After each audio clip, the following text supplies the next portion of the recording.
다음은 존경하는 이강열 의원님 질의해 주십시오. 네, 공정거래 배달앱 좀 정리를 하고 가겠습니다. 코로나 직전까지만 해도 많은 자영업자들이 배민에 월 8만 8천 원짜리 정액제 깃발 광고 이용했고요. 당시는 배민의 독점 시장이었었습니다. 대부분 점주가 직접 배달하거나 배달 대행 업체 이용했는데 깃발 경쟁이 과열되긴 했지만 대체로 배달 수수료 부담이 그때는 크지 않았습니다. 2019년 말이에요. 배민이 주문 금액의 5.8%를 받는 정률제 요금으로 확대하려고 했을 때 이 자영업자들은 이재명 경기지사 당시에 이 반발이 심해가지고 이 철회된 적도 있습니다. 2년 전 2023년까지만 해도 배달의 민족 수수료가 신생업체 쿠팡이츠보다 낮았습니다. 보시면. 그런데 2024년부터 쿠팡이츠가 무료 배달을 시작하면서 경쟁이 상당히 과열됐어요.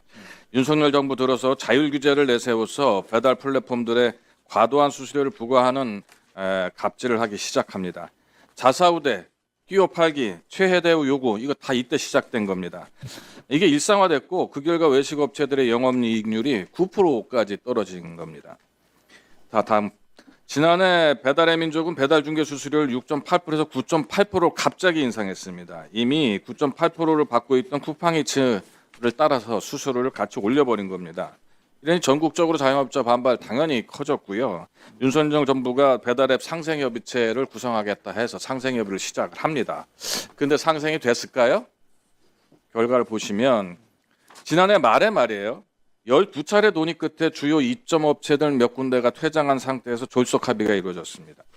결과적으로는 윤석열 정부가 플랫폼 업체들의 수수료를 인상시켜주는 결과를 만들어냈습니다. 협의 직전 수수료가 6.8%였는데 합의하는 7.8%가 됐고요.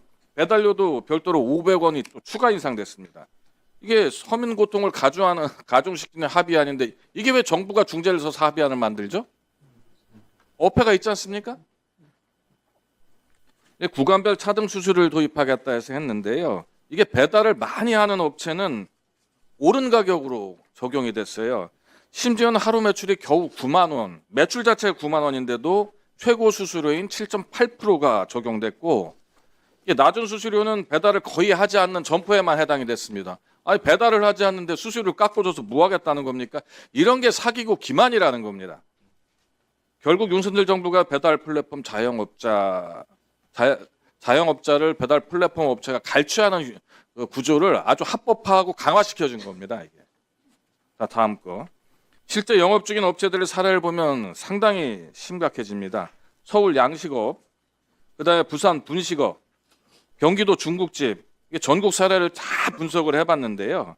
플랫폼 수수료율이 2022년도에는 5%에서 15% 사이였었습니다. 그런데 올해 말입니다. 25%에서 30%까지 올라와 있습니다. 이게 불과 3년 만에 3배 정도 오른 거거든요.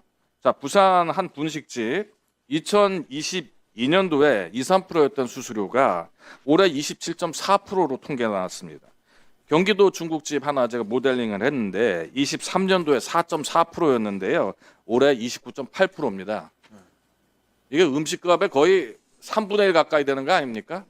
이렇게 해주고 누가 장사를 할 수가 있죠? 그런데 윤석열 정부 때 상생안이 부담을 줄였다고 얘기했었습니다. 진짜 줄였나요 이게? 배달비는 지금도 계속 오르고 있습니다. 자율규제에 맡긴 현 체제가 플랫폼의 힘을 더 키워준 겁니다. 이제 새로운 정부가 나왔으니까 새 정부하고 국회가 좀 나서야 하고요.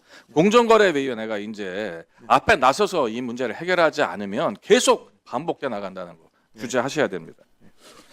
이 배달앱 수수료 문제가 단순히 그 비용의 문제는 아닙니다. 지금 구조에서 가게 사장님들이 배달 플랫폼들이 정한 높은 수수료 이 거부할 방법이 없습니다. 왜냐고요? 협상권이 없습니다. 이미 플랫폼에 갇혀버렸거든요. 결국 음식값 올리고 양 줄여야 되고요. 질도 낮춰야 됩니다. 그렇다면 누가 피해를 보죠? 소비자들한테 그대로 이 피해가 전가됩니다. 배달앱이 가게 노출권, 거래 규칙, 데이터를 마음대로 쥐고 흔들게 되면 시장 질서 완전히 교란됩니다.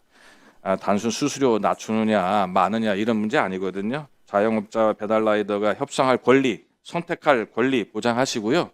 투명한 정보 공개와 함께 공정한 규칙 세워야 됩니다. 공정거래위원장님 이미 본회의원과 몇 번 논의했죠? 예, 동의하시는 거죠? 예, 공감합니다. 네, 알겠습니다. 예. 예, 우리 정리하는 이강현 의원 수고하셨습니다.